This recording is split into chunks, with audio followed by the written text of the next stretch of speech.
सानिया, क्या सोच रही हो? तुम्हें पता है ना तुम्हें अब्रॉड जाना है पढ़ने के लिए, तो ये फिजूल की बातों से अपना ध्यान हटाकर अपनी पढ़ाई पर कंसंट्रेट करो। ओके? सानिया बेटा,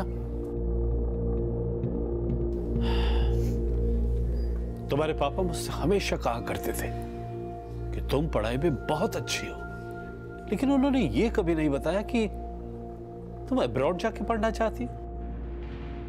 पापा मुझे कभी दूर नहीं भेजना चाहते थे, लेकिन वो तो खुद ही हमसे दूर चले गए। तुम्हारे पापा हमसे दूर नहीं गए बेटा, बल्कि उन्हें हम सबकी जिंदगी से दूर भेज दिया गया। तुम्हारे पापा को हार्ट अटैक नहीं आया था ना? नहीं, उन्हें हार्ट अटैक ही आया था। बताओ बेटा, 12 जून की सुबह क्या हुआ था? तुम्हारी मम्मी ने तुम्हारे पापा का मर्डर किया था ना? बताओ। दादाजी ऐसा कुछ नहीं है, प्लीज मुझे ऐसे जाने दीजिए। सानिया से हमने कई बार बात करने की कोशिश की, लेकिन उस दिन के बाद से उसने हमसे बात करना ही बंद कर दिया। शायद वो असलियत जानती है साहब, इसीलिए मानसी ने उससे हमसे बात करने के लिए मना कर रखा है। मैंने कभी सानिया को उसके दादा दादी से बात करने के लिए मना नहीं किया, बल्कि मेरे सास ससुर की सोच घटिया है। आप ही बताइए, अगर किसी बच्चे के सामने उसकी माँ के कैरेक्टर पर सवाल उठाए जाएंगे तो क्या वो उस टॉपिक पर बात करना पसंद करेगा? मेरे बच्चे अभी तक अपने पापा की मौत के सदमे से उभरे भी नहीं, और वो उन्हें मेरे खिलाफ जबरदस्ती भड़का रहे हैं। उनकी सोच इतनी घटिया है कि वो मेरी बेटी से सवाल कर रहे हैं कि मेरा अफेयर किसके साथ है। सानिया बेटा, तू जो कुछ भी जानती है ना, सब सच सच बता दे। तेरे पापा के एब्सेंस में तेरी मम्मी से मिलने के लिए कौन आदमी आता था? सानिया, सानिया बेटा, सानिया मेरी बात तो सुन। सानिया, सानिया, मोंटी, बस मम्मी जी, हद हो गई। मोंटी बेटा तू अंदर जा। मम्मी जी क्या हो गया है आपको? आप बच्चों से ऐसे सवाल पूछ रही हैं? हाँ तो तू ही बता दे ना, तू ही बता दे कि किस किस के साथ तेरा चक्कर है। किस कुत्ते के लिए तूने मेरे बेटे को मार डाला? बोल। मम्मी जी आप मुझे इतना गया गुजरा समझती हैं? रितेश की प्रॉपर्टी के लालच में आप... लालची तो तू है और हत्यारन भी। हमारे बेटे को मार डाला। मैं तुझे छोड़ूंगा नहीं, फांसी पर चढ़वा के रहूंगा।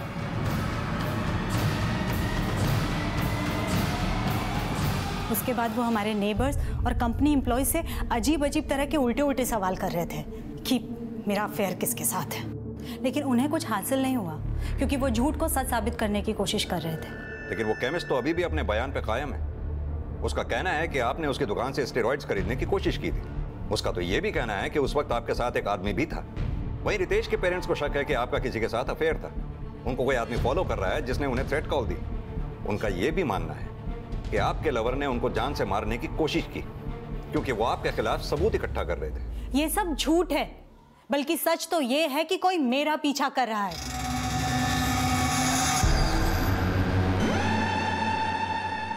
सर उल्टा मुझे ये लगता है कि मेरे पीछे मेरे सास ससुर ने किसी को लगा रखा है, और अब वो ये कहानी बना रहे हैं कि मैं उन्हें मरवाना चाहती हूँ। ये केमिस्ट भी उनकी गंदी साजिश का हिस्सा है। और केमिस्ट का ये कहना कि आपके साथ उस समय कोई आदमी भी था? सर ये सब कुछ मेरे सास ससुर की रची हुई मनगढ़ंत कहानी है। वो सिर्फ ये साबित करना चाहते हैं कि मेरा किसी के साथ अफेयर है और मैंने उसके साथ मिलकर अपने पति का मर्डर किया है। लेकिन इस बात में कितनी सच्चाई है कि रितेश एक हार्ट पेशेंट था? क्योंकि हमें ऐसे किसी डॉक्टर का पता नहीं चला जिससे रितेश कंसल्ट कर रहा था, और आपके मुताबिक रितेश हार्ट डिसीज की दवाइयां ले रहा था।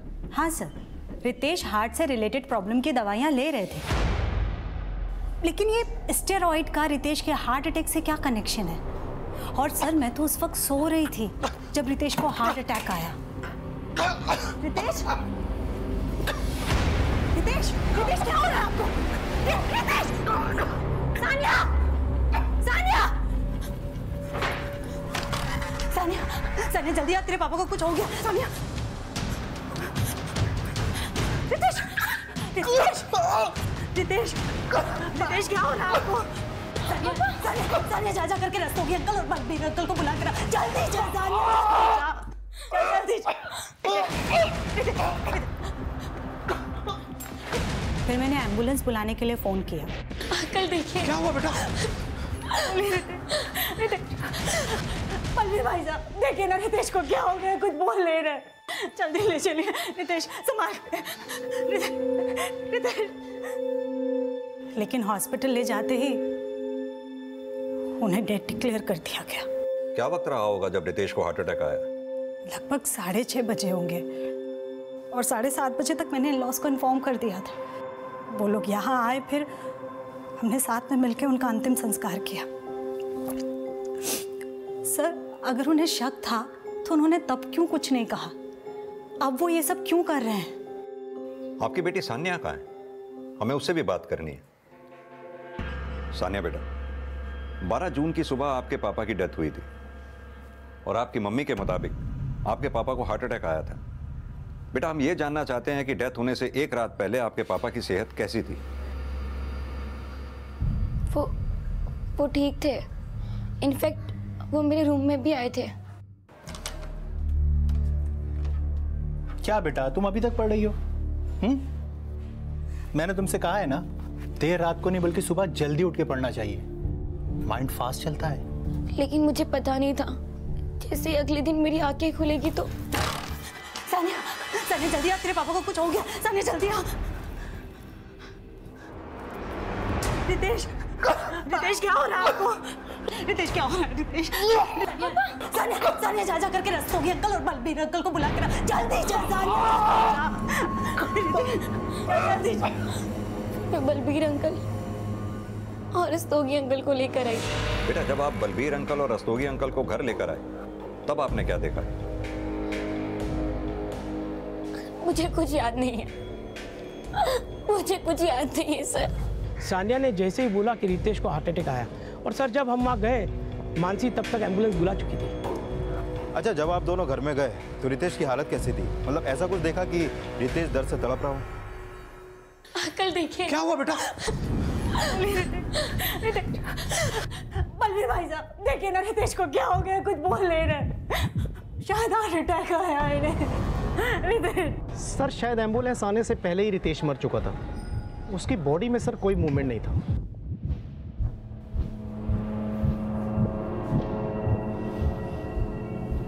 रितेश जब बाथरूम से निकला तो उसकी छाती में दर्द हो रहा था।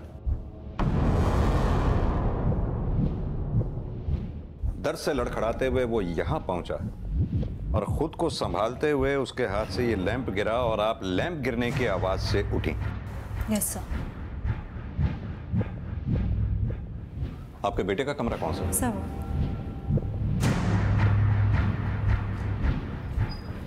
आप प्लीज यहीं रुकिए।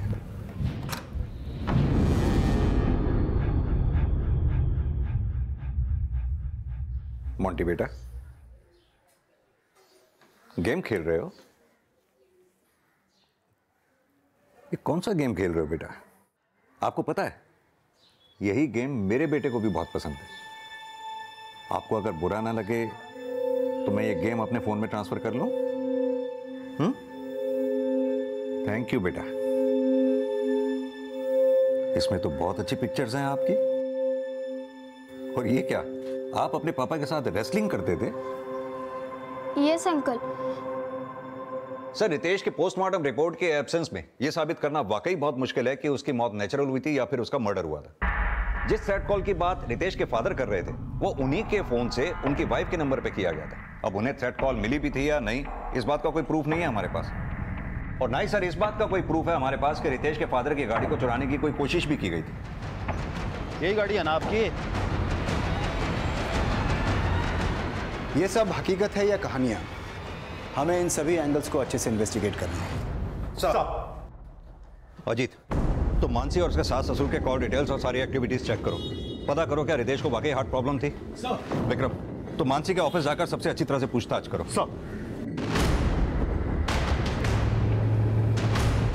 संजीव जी, आप बसरा टाइल्स के सीईओ हैं।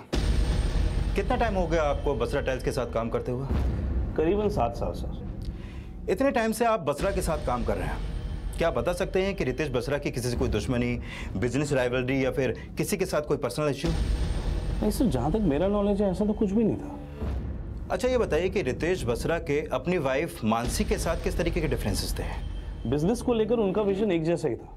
In fact company was doing very well under their guidance. उनको देखकर ऐसा लगता ही नहीं था कि उनका कोई पर्सनल इश्यू हो। और ये रितेश के पेरेंट्स, उनके बारे में क्या जानते हैं आप?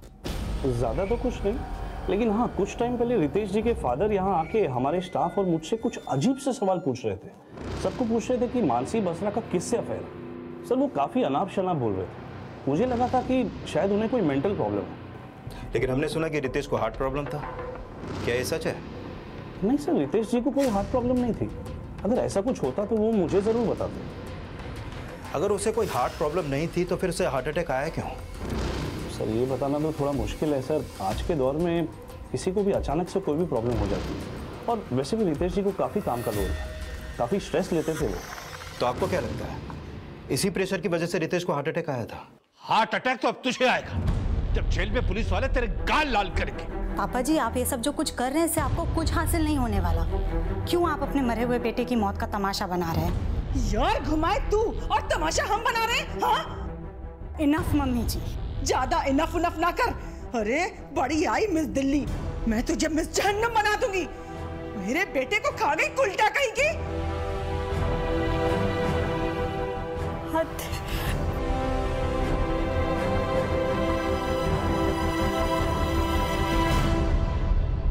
सर मैंने मानसी के कॉल रिकॉर्ड चेक किए, लेकिन ऐसा कोई लीड नहीं मिला जिससे पता चले कि उसका कोई लवर भी है। मैंने उसकी एक्टिविटीज भी चेक की। वो रोज सुबह 8 बजे अपने घर से जिम जाने के लिए निकलती है।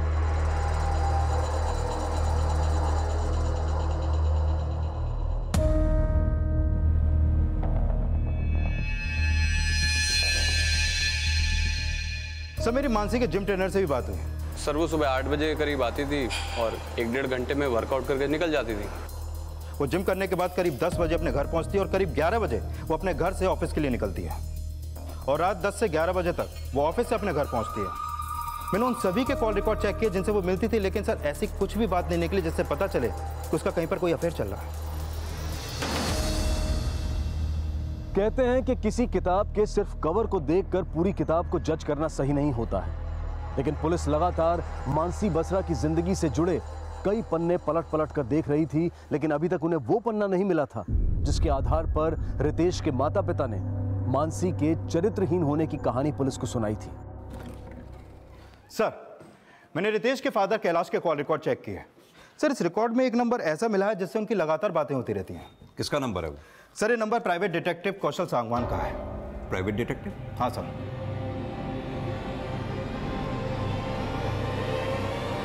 सर उल्टा मुझे ये लगता है कि मेरे पीछे मेरे सास ससुर ने किसी को लगा रखा है और अब वो ये कहानी बना रहे हैं कि मैं उन्हें मरवाना चाहती हूँ।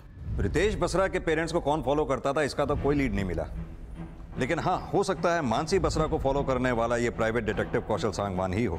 सर कहीं ऐसा तो नहीं कि रितेश के पेरेंट्स की कार का चोरी होना,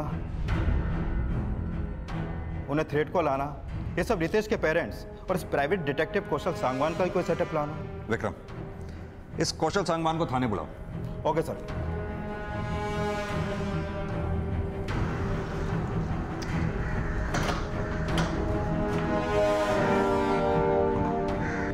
सर कैलाश बसरा जी ने मुझे हायर किया था ताकि मैं उनके बेटे रितेश बसरा के मर्डर के एविडेंस कलेक्ट कर सकूं, क्योंकि सर बिना एविडेंस के तो आप लोग भी कोई एक्शन नहीं ले रहे थे। तो फिर आपने क्या एक्शन लिया मिस्टर कौशल सांगवान? सर मैं ये पता लगाने की कोशिश कर रहा था कि मानसी बसरा का किसी से अफेयर। तो तुम मानसी बसरा को लगातार फॉलो कर रहे थे? जी सर।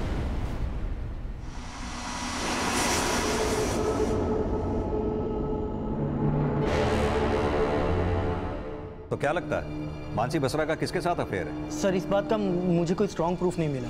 और वो कौन है जो तुम्हारे क्लाइंट रितेश के पेरेंट्स को फॉलो किया करता था, थ्रेट कॉल देता था? सर मैं इस बात का भी पता नहीं लगा पाया। तो फिर पता क्या लगाया आपने? सर मैं ये पता लगाने की कोशिश कर रहा था कि 12 जून की सुबह रितेश बसरा की मौत का राज क्या है।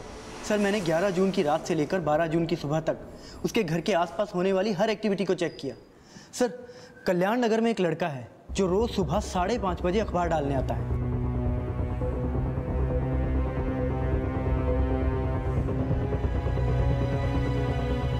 सर अगली सुबह जब मैंने उस लड़के को रोककर उससे पूछताछ की तो उसने मुझे यह बताया कि उसने 12 जून की सुबह वहां एक छोटी सफेद गाड़ी को खड़े देखा था।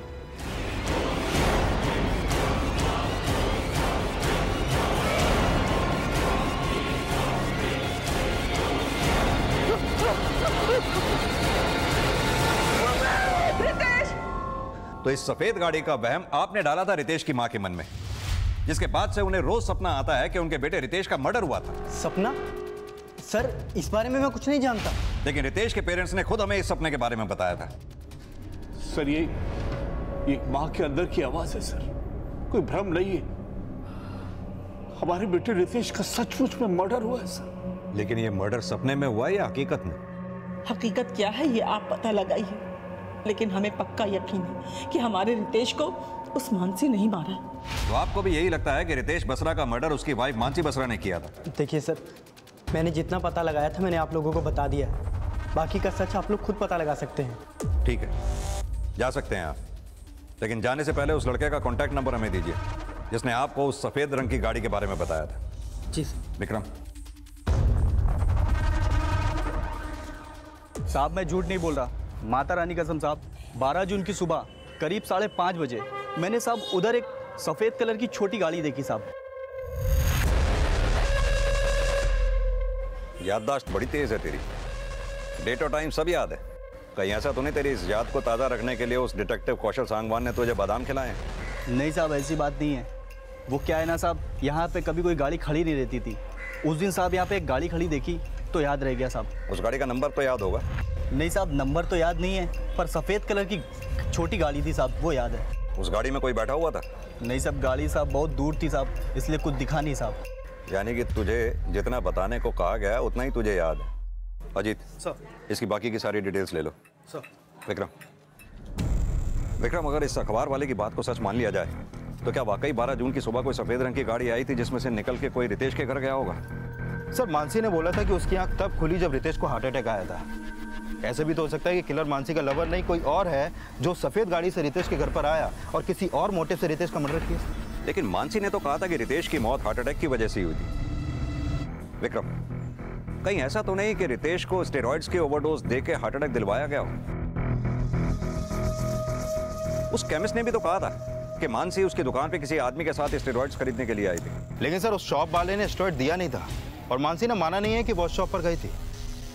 एक काम करो, आसपास के लोगों से अच्छी तरह से पूछताछ करो, पता करो क्या वो सफेद रंग की गाड़ी अक्सर यहाँ आया जाया करती थी। आसपास जितने भी सीसीटीवी हैं सबकी फुटेजेस खंगालो, क्या पता किसी फुटेज में वो सफेद रंग की गाड़ी कैप्चर हुई है। Okay sir. क्या वाकई मानसी ने स्टेरॉइड्स खरीदने की कोशिश की थी या फिर उस मेडिकल स्टोर ओनर का बयान रितेश के माता पिता और उनके प्राइवेट डिटेक्टिव कौशल सांगवान की कोई साजिश थी? रितेश के माता पिता को जो कॉल किया गया था क्या वो सच्चा था या फिर साजिश? इस केस में ऐसे कई सवाल थे जिनके जवाब पुख्ता नहीं थे, लेकिन जल्द ही पुलिस को एक ऐसी लीड मिली जिसने इस केस को एक नई दिशा दे दी। सर, मैंने कल्याण नगर एरिया के 11 और 12 जून के सीसीटीवी फुटेज चेक किए जिनमें 15 वाइट छोटी गाड़ियां कैप्चर हुई हैं और मैंने हर गाड़ी का रजिस्ट्रेशन नंबर चेक किया सर। सर इन 15 गाड़ियों में से एक गाड़ी संधू कोहली के नाम पर रजिस्टर्ड हुई है। संधू कोहली? हाँ सर, वही लोकल गुंडा जिसके खिलाफ पहले भी कई शिकायतें दर्ज हुई हैं और अभी इसका फोन भी बंद है।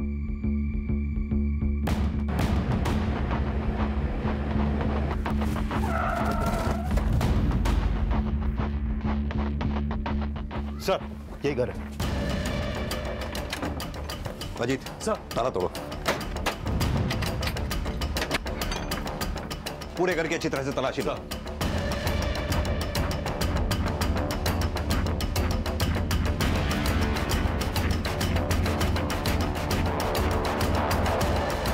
एक मिनट।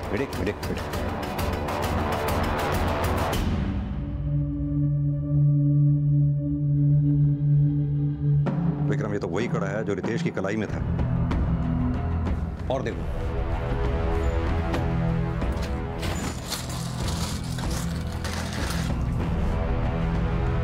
स्टेरॉइड।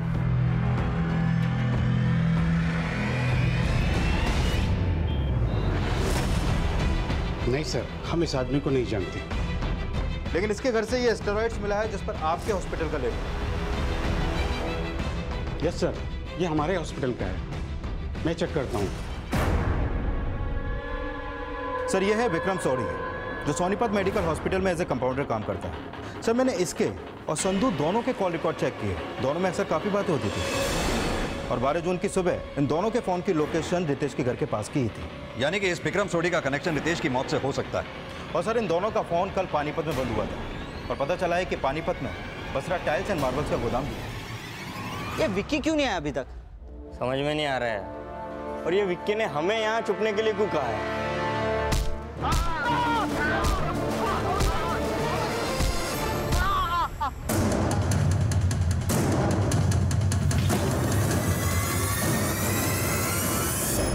संजीव, मैं एक बिजनेस मीटिंग के लिए मलेशिया जा रही हूँ। Handle everything, will contact you after I reach there. Sure.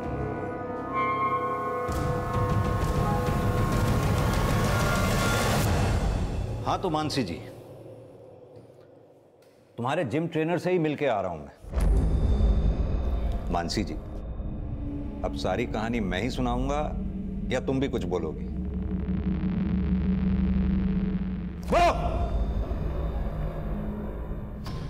करीब 1 साल पहले मैंने जिम ज्वाइन किया था।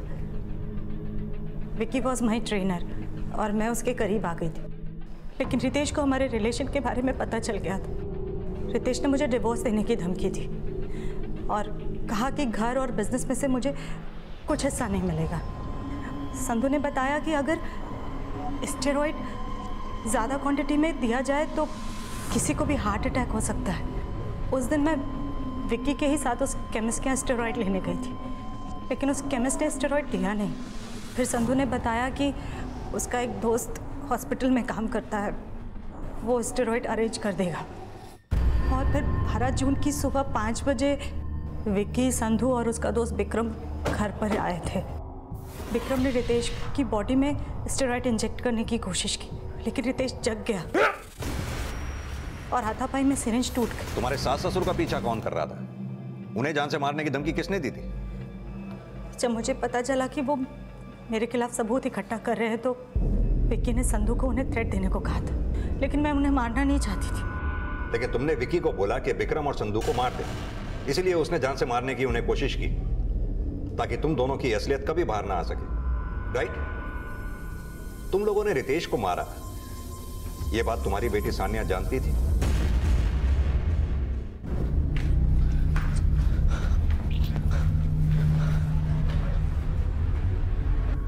पापा,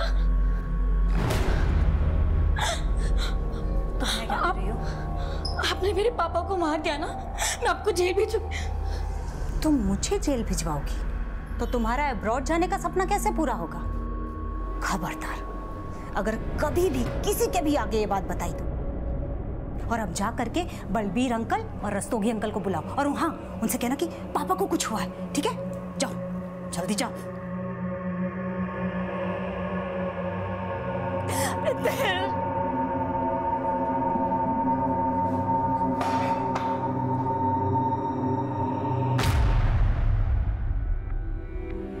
मानसी और विक्की ने सोचा था कि उनका अपराध कभी सामने नहीं आ पाएगा, लेकिन कहते हैं ना, आप सच को जितना मर्जी दबाने की कोशिश कीजिए, वो एक ना एक दिन सामने आ ही जाता है।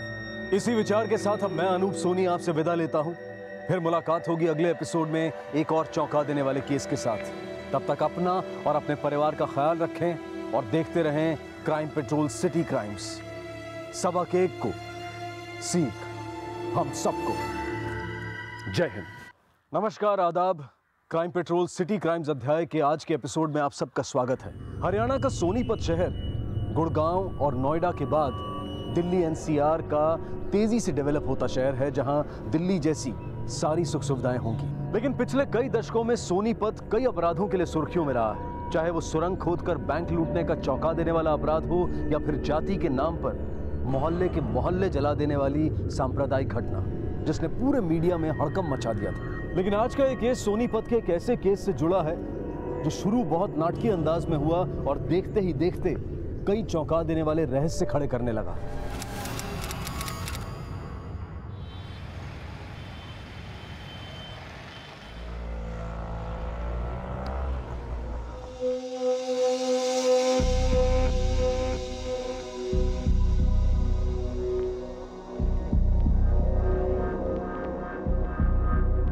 खेड़ा साहब। कैलाश बसरा जी, आप फिर आ गए? अब क्या बात हो गई? खेड़ा साहब, वो कल्याणपुर मार्केट से हमारी गाड़ी चोरी हो गई और हमें लगता है ये उसी आदमी का काम है जो कई दिनों से हमारा पीछा कर रहा है। खेड़ा साहब, प्लीज हमारी मदद कीजिए। मैं जो कह रहा हूं बिल्कुल सच कह रहा हूं।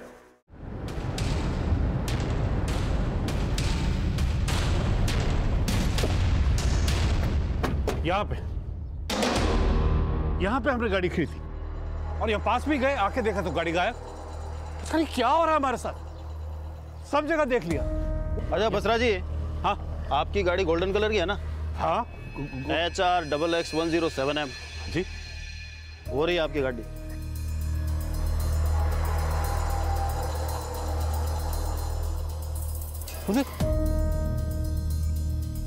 यही गाड़ी है ना आपकी? हाँ गाड़ी तो यही, लेकिन हमने वहां खड़ी की थी, ये यहाँ कमाल करते हो बसरा जी आप, हैं? उम्र के साथ साथ जो है आपकी बैम करने की आदत भी बढ़ गई है। गाड़ी यहाँ खड़ी कर रखी है, ढूंढ रहे हो उसको आप। रोज नई कहानियां बनाते हो आप लोग। अगर आइंदा हमारा वक्त बर्बाद किया ना आपने, तो मैं लीगल एक्शन लूंगा आप लोगों के खिलाफ। चलो भाई।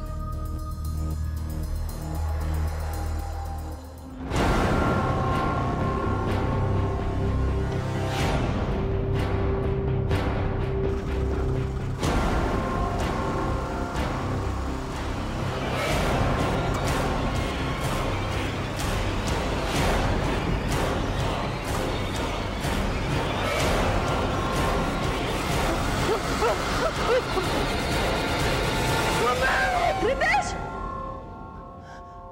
क्या हुआ?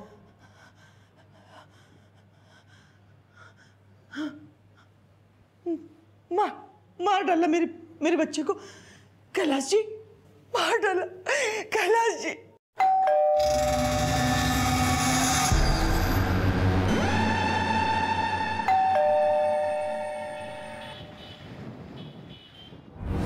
हाँ कैलाश जी, तो बोलिए क्यों मिलना चाहते थे आप मुझसे?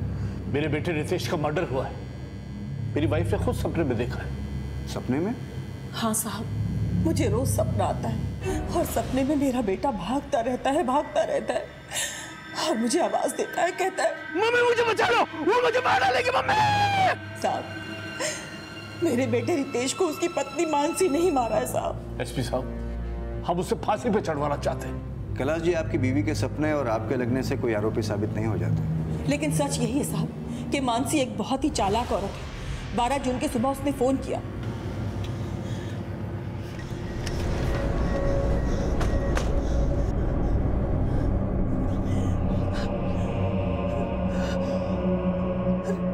रितेश! रितेश! मेरा बच्चा! मानसी सबके सामने कहानी तो यही बना ली थी कि रितेश की मौत नेचुरल है, उसे हार्ट अटैक आया था। अगर हार्ट अटैक आया था तो उसने रितेश को किसी डॉक्टर के पास ले जाने की कोशिश नहीं की थी? एसपी साहब, दिखावे के लिए उसने सब कुछ किया था। एम्बुलेंस भी बुलाई थी, लेकिन जब वो रितेश को हॉस्पिटल लेके पहुंचे तो वहां पे उन्होंने उसे डेड डिक्लेयर कर दिया। तो आपने पहले ही पुलिस कंप्लेंट क्यों नहीं की? क्या करते एसपी साहब, हम लोग सदमे में थे। वो मानसी ने रितेश की अंतिम संस्कार की सारी तैयारियां पहले से कर रखी थी। हम लोग सख्ते में बस देखते ही रह गए और रितेश का दाह संस्कार भी हो गया। यानी पोस्टमार्टम की कोई गुंजाइश ही नहीं बची। तो कैसे साबित होगा कि मर्डर हुआ था या हार्ट अटैक आया था? कोई सबूत है आपके पास कि मानसी ने ही रितेश का मर्डर किया था? हाँ सर, उसे रितेश की मौत का कोई दुख ही नहीं। उसके मरने के बाद वो बिल्कुल नॉर्मल हो गई।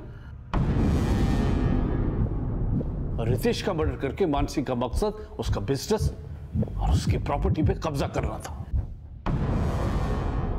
अब वो रितेश की company Basra tiles and marbles की डायरेक्टर भी बन गई। और हाँ सर, उसका रितेश की मौत के पहले से अफेयर भी चल रहा था। अफेयर? हाँ सर, मानसी एक कैरेक्टरलेस औरत है। उसकी हरकतों के बारे में मेरे बेटे ने खुद अपनी मौत से 6 महीने पहले हमें बताया था। बता तो सही, चोट कैसे लगी?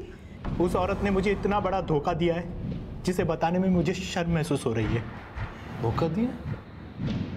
साफ साफ बोलना, क्या बात हुआ? क्या है? पापा, उसका अफेयर चल रहा है। सानिया और मोंटी की खातिर मैं उसे सुधरने का मौका दे रहा हूं, लेकिन वो है कि जब अफेयर नहीं है तो मिलने क्यों जाती उससे? मैं कुछ भी करूं, तुमको उससे क्या? देखो अभी तुम्हारा बहुत हो गया। हाँ, इधर बात करो मुझसे, जवाब दो। ये सब और दोबारा मेरे अफेयर की बात की ना तो मैं सुसाइड कर लूंगी। और हाँ, मरूंगी नहीं, होश में आते बोलूंगी कि तुम्हारी वजह से मैंने सुसाइड किया, तुमने मुझे मजबूर किया था। आप इतना कुछ जानते थे, फिर भी आपने रितेश की मौत के बाद कोई एक्शन नहीं लिया। यही तो गलती की सर। उस औरत के नाटक ने हमें ये सोचने पे मजबूर कर दिया कि रितेश का शक उसकी गलतफहमी है, लेकिन हम लोग गलत थे। रितेश का शक एकदम सही था और हमने उस औरत से इनडायरेक्टली पूछने की कोशिश भी की। बहू जी पापा। मुझे तुमसे एक बात पूछनी थी। हाँ जी पूछिए। बेटा ये रितेश को अचानक हार्ट अटैक आया। एक्चुअली वो कुछ मेडिसिन लेते थे। कैसी मेडिसिन? शायद हार्ट प्रॉब्लम से रिलेटेड मेडिसिन लेते थे।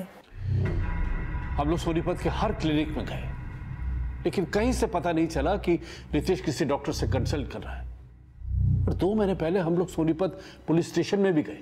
वहां पे इंस्पेक्टर खेड़ा को हमने सब कुछ बताया, लेकिन वो बोले कि देखिए, आपके लड़के का अंतिम संस्कार हो चुका है, इसलिए अब हम कुछ नहीं कर सकते।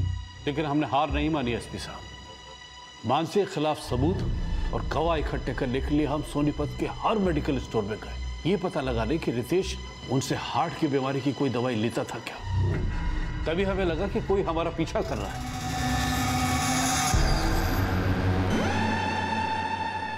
और कल जब हम कल्याण नगर मार्केट में गए तो हमारी किसी ने गाड़ी चुरा ली।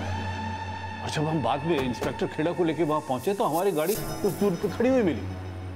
उन्हें लगा कि हम लोग झूठ बोल रहे हैं और उनके जाने के बाद मेरे फोन से मेरी वाइफ के फोन पे कॉल आया। सर हमें लगता है कि वो कॉल मानसी के लवर ने ही की होगी।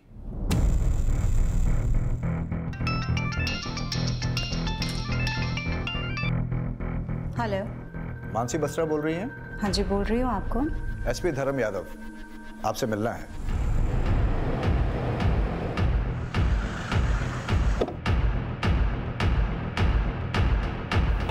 सर मेरे सास ससुर को शक करने की आदत है, हाथ धोकर पीछे पड़ गए हैं वो मेरे।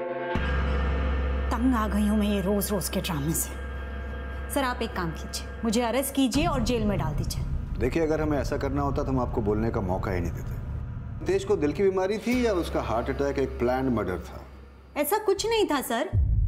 सच तो ये है कि मेरे सास ससुर को मैं कभी पसंद ही नहीं थी। पिछले 20 सालों से मैं उनकी नफरत झेल रही हूँ। रितेश मुझसे प्यार करते थे, एक ऐसी लड़की से जिसको मेरे सास ससुर कभी भी अपने घर की बहू नहीं बनाना चाहते थे। उनका बस चलता तो वो उसी दिन मुझे फांसी चढ़ाते थे, जिस दिन रितेश ने उनकी मर्जी के खिलाफ जाके मुझसे शादी की थी। मैं और रितेश दिल्ली के सेम कॉलेज में पढ़ते थे। मैंने मिस दिल्ली कंपटीशन जीता था and Ritesh was very happy. मुझे आज भी याद है जब रितेश ने मुझे पहली बार कहा था, so miss Delhi, will you marry me? लेकिन रितेश, तुम्हारे मॉम डैड मानेंगे? You don't worry about it, मैं उन्हें मना लूंगा।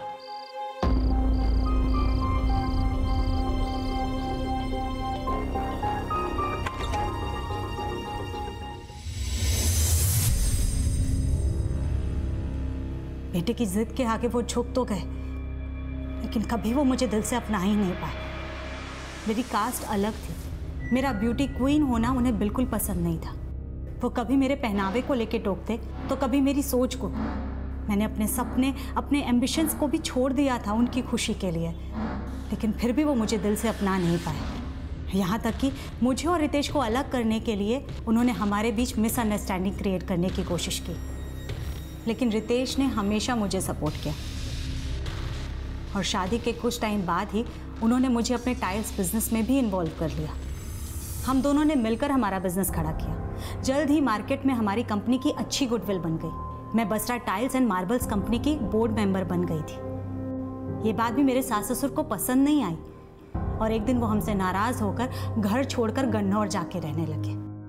वो मुझे तो क्या, रितेश को भी कभी समझ नहीं पाए। मोंटी और सानिया के होने के बाद भी वो हमारे साथ आके नहीं रहे। और अब रितेश। लेकिन रितेश की मौत से 6 महीने पहले रितेश ने उन्हें बताया था कि आपका किसी से अफेयर था। मानसी एक कैरेक्टरलेस औरत है। उसकी हरकतों के बारे में मेरे बेटे ने खुद अपनी मौत से 6 महीने पहले हमें बताया था। और इस बात को लेकर आप दोनों के बीच में झगड़ा भी हुआ। आपने रितेश को सुसाइड करने की धमकी दी थी, ब्लैकमेल किया था और एक फोटो फ्रेम से रितेश के सर पे वार भी किया था। इधर देखो, मेरी बात सुनो। ये सब और सर ऐसा कुछ नहीं हुआ था, मेरा कोई अफेयर नहीं है सर। हमारी बिजनेस को लेकर के एक मामूली सी आर्ग्यूमेंट हुई थी और उसी में रितेश को चोट लग गई थी। रितेश मुझसे बात तो करो, अगर डील मैंने कर ली तो प्रॉब्लम क्या हो गई? डील कर ली, मुझसे पूछा भी नहीं, मुझे बताया भी नहीं। अरे बाबा मैंने तुम्हें कॉल किया था लेकिन तुम्हारा नंबर स्विच ऑफ आ रहा था। स्विच ऑफ आ रहा था तो तुम दोबारा कॉल कर सकती थी। अरे मैंने तुम्हें अरे बॉस कौन है? सर मेरे सास ससुर ये सब मनगढ़ंत कहानी बनाकर, बात का बतंगड़ बनाकर आपको बता रहे हैं। और आपके सास ससुर बोल रहे हैं कि आपको रितेश की मौत का जरा भी दुख नहीं है। रितेश की मौत के बाद उसका जमीन, जायदाद, बिजनेस सब आपने हथिया लिया और आप उसके बिजनेस को बहुत खुशी खुशी संभाल रही है। सर मेरा दुख मैं जानती हूँ, मेरे बच्चों के फ्यूचर के लिए अपना दुख भूलकर मैं काम में बिजी हो गई हूँ। इसका मतलब ये नहीं है कि मुझे रितेश की मौत से फर्क नहीं पड़ा है। पर रितेश के पेरेंट्स का कहना है कि आपने 12 जून की सुबह रितेश का मर्डर किया था। सर 12 जून की सुबह तो मैं सो रही थी और अचानक से लैंप गिरने की आवाज से मैं उठी। रितेश, रितेश, रितेश क्या हो रहा है आपको? रितेश, रितेश, सानिया! सर रितेश को हार्ट अटैक ही आया था। हार्ट अटैक आया था या हार्ट अटैक दिया गया था? दिया गया था मतलब? सच क्या है शायद आप अच्छी तरह जानती हैं और अब ये सच आपके सास ससुर भी अच्छी तरह जान चुके हैं। सर हमें लगता है कि वो कॉल मानसी के लवर ने ही की होगी और उसके साथ मिलकर ही उसने हमारे बेटे को मारा होगा। और ये राज हमें कल रात ही पता चल गया। कल रात? ऐसा क्या पता चल गया आपको? सर कल रात एक मेडिकल स्टोर का मालिक मनोज हमसे हमारे घर मिलने आया था। उस मेडिकल स्टोर वाले ने उन्हें बताया कि आप किसी आदमी के साथ उसके मेडिकल स्टोर पर गई थी वो स्टेरॉइड लेने के लिए, जिसके ओवरडोज से किसी को भी हार्ट अटैक आ सकता है। नहीं सर ये सब झूठ है। मेरे सास ससुर मुझे फंसाने के हथकंडे अपना रहे हैं और उन्होंने ही उस मेडिकल स्टोर वाले को झूठ बोलने के पैसे दिए होंगे। वो मुझे जेल भेजकर रितेश की प्रॉपर्टी और बिजनेस पर कब्जा करना चाहते हैं और उन्होंने अपनी नीयत मुझे पहले ही दिखा दी थी। मानसी? जी पापा। बेटा रितेश ने अपना बिजनेस शुरू करने के लिए मुझसे 50 लाख रुपए उधार लिया था। अब वो तो रहा नहीं, सोच रहा हूँ बिजनेस मैं टेक ओवर कर लूँ। जब मोटी 18 साल लेकिन पापा उन्होंने तो कभी मुझसे ऐसा नहीं कहा कि उन्होंने आपसे कुछ पैसे लिए हैं। तो मैं क्या झूठ बोल रहा हूँ? नहीं पापा मेरा कहने का वो मतलब नहीं था। मैं बिजनेस संभाल रही हूँ और आपको इनके बिजनेस की कोई तुम क्या संभाल रही हो मुझे अच्छी तरह पता है। तुम अपने बच्चों को संभालो, बिजनेस मैं देखूंगा।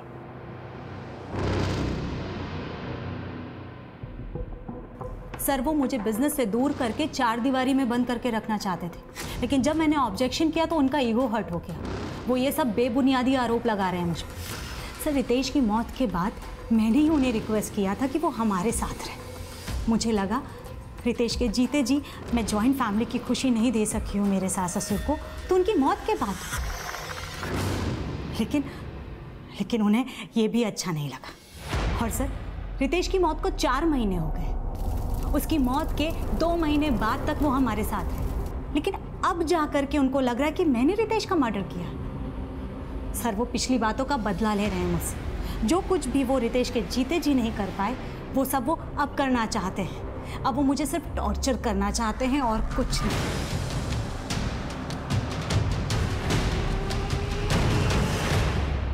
बहुत चालाक औरत है, कहीं ऐसा ना हो कि हमारे खिलाफ पुलिस को भड़का दे। कुछ नहीं कर सकती वो।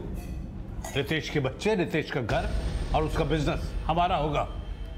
चारों खाने चित होगी वो।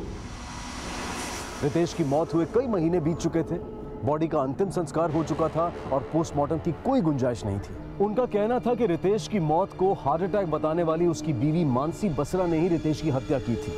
वो ये सफाई दे रहे थे कि उन्हें पहले मानसी पर शक नहीं हुआ था, लेकिन अब उनका शक गहरा हो गया था। लेकिन क्या उनके दावे में कोई सच्चाई थी? उनकी लगातार मांग को देखते हुए सोनीपत पुलिस के एसपी धर्म यादव उनके शक को एक मौका देना चाहते थे और महीनों पहले गुजर चुके रितेश बत्रा की नेचुरल डेथ के मर्डर होने की संभावना को पुख्ता करने के लिए एक स्पेशल इन्वेस्टिगेशन टीम का गठन किया गया और उसकी अगुवाई सौंपी गई क्राइम ब्रांच के इंस्पेक्टर कुलदीप हुडा को। सर ना मैं रितेश बसरा को जानता हूँ ना मानसी बसरा को। लेकिन जब उनके पेरेंट्स मेरी शॉप पर आए और उन्होंने पूछा कि रितेश बसरा हमसे हार्ट से रिलेटेड दवाइयाँ लेता है क्या, तो मैंने उन्हें मना कर दिया। लेकिन जब वो चले गए तो मेरा एम्प्लॉय मेरे पास आया और उसने मुझे बताया। सर वो तो रितेश बसरा की फोटो थी ना? रितेश बसरा कौन? बसरा टाइल्स एंड मार्बल का मालिक जो है वो आई थी हमारी दुकान पे, आपको याद है? सर उसके ऐसा कहते ही मैंने नेट पे रितेश बसरा के बारे में सर्च किया तो मुझे पता चला कि उसकी डेथ तो काफ़ी दिनों पहले हो चुकी है। और सर मैंने नेट पे जब फिर से मानसी बसरा का फोटो देखा तो मुझे याद आया कि मानसी बसरा हमारे शॉप पर आ चुकी है किसी और आदमी के साथ। जानते हो मानसी बसरा का क्या कहना है? उसका तुम्हारे बारे में यह कहना है कि उसने तुम्हारी दुकान से स्टेरॉइड्स खरीदे ही नहीं, बल्कि उसका तो यह भी कहना है कि तुम्हें यह बयान देने के लिए रितेश के पेरेंट्स ने पैसे दिए। सर मैंने किसी से पैसे नहीं लिया सर, उल्टा उनके पेरेंट्स की एक बात तो मुझे खुद अजीब लगी। कौन सी बात? सर उन्होंने कहा था कि रितेश लापता है, जबकि जब मैंने सर्च किया था तो मुझे पता चला था कि उसकी डेथ तो 4 महीने पहले ही हो चुकी है। रितेश के पेरेंट्स ने तुमसे यह कहा कि रितेश लापता है? जी सर, यही तो बताया था उन्होंने। दरअसल में हमारा बेटा 2 महीने से लापता है, कहीं मिल नहीं रहा। रितेश के माता पिता ने पुलिस से कहा था कि रितेश को हार्ट अटैक नहीं आया था, बल्कि उसकी बीवी मानसी ने ही उसका मर्डर किया था। लेकिन उस मेडिकल स्टोर वाले को वो ये क्यों बोल रहे थे कि रितेश लापता है? उन्होंने पुलिस को बताया कि वो सोनीपत के हर मेडिकल स्टोर पर यह पता करने की कोशिश कर रहे थे कि क्या रितेश उनके पास दिल की बीमारी की कोई दवा लेने आता था या नहीं। लेकिन जब बाकी मेडिकल स्टोर्स पर पूछताछ की गई तो रितेश के माता पिता की भूमिका सवालों के घेरे में आ गई। हाँ सर, ये दो यहाँ आए।